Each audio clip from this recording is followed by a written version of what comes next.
చాలామంది స్టూడెంట్స్ మాకు జ్ఞాపక శక్తి ఉండదండి, జ్ఞాపకం ఉండలేదండి, చదివినా గుర్తు రావట్లేదండి అని తెగ చెప్తుంటారు. యాక్చువల్గా చాలామంది స్టూడెంట్స్ యాక్చువల్గా నిన్నంతా చదివానంటే గుర్తులేదండి, మొన్నంతా చదివాను గుర్తులేదండి, అసలు మీరు నంబరండి ఒక 1 వీక్ అంతా ఇండియన్ హిస్టరీ మొత్తం చదివానండి, చదివిన తర్వాత నాకు గుర్తు రావట్లేదండి. గుర్తు రాకపోవటం అనేది రాంగ్. ఫస్ట్ పాయింట్, గుర్తు రావట్లేదు అనేది ఎందుకు ఉంటే, ఉదాహరణకి నేను ఒక 4 ప్రశ్నలు అడుగుతాను, మీ అంతటి మీరు సమాధానం చెప్పండి.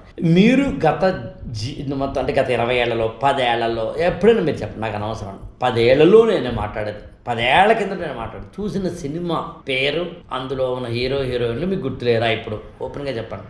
2, మీకు ఎక్కడైనా ఎప్పుడైనా ఒక ఫ్రెండ్ ఎక్కడో చోట పరిచయం అయ్యాడండి, ఏదో పెళ్ళికి వెళ్ళినప్పుడు ఒక చోట, ఇది కాలేజీ ఫెస్ట్లోనో, అమ్మాయి అబ్బాయి, వాళ్ళ పేరు మరొకటి ఆ టచ్లో లేకపోతే వాళ్ళకి గుర్తున్నారా లేరా?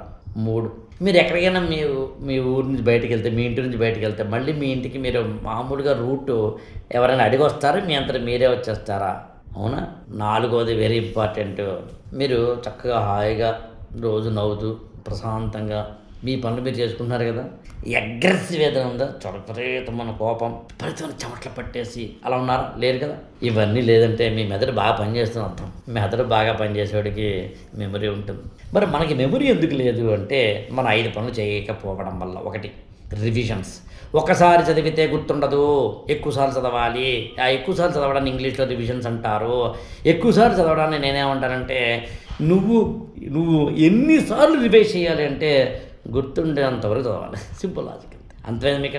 2వది, చదువుతున్నప్పుడు సెల్ ఫోన్లు ఓపెన్ చేయడం కానీ ఉంటాయి కదా, ఇలా సెల్ ఫోన్లు ఓపెన్ చేయడం కానీ, రీల్స్ చూసుకోవడం కానీ, అమ్మాయిలను అబ్బాయిలను తలుచుకోవడం కానీ మానేయాలి. 3వది, చదివేటప్పుడు ప్లాన్డ్గా ముందు రోజు ఏం చదివిన తర్వాత రోజు ఏం చదవాలి అని ప్లాన్డ్, స్ట్రక్చర్డ్ టైం టేబుల్ వేసుకోగలగాలి.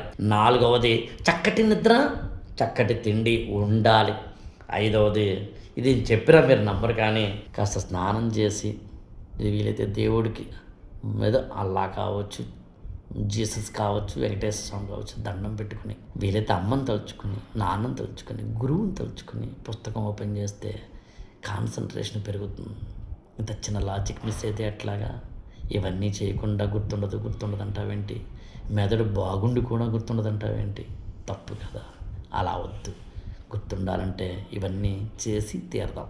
సరే, సైంటిఫిక్గా ఏమైనా కొన్ని కావాలి అంటే కనుక వాటి మీద ఎప్పుడైనా నేను క్లాస్ తీసుకున్నప్పుడు మీకు చెప్పే ప్రయత్నం చేస్తాను. All the best. IAS for All ఛానల్ని సబ్స్క్రైబ్ చేసుకోండి, లైక్ చేయండి, షేర్ చేయండి.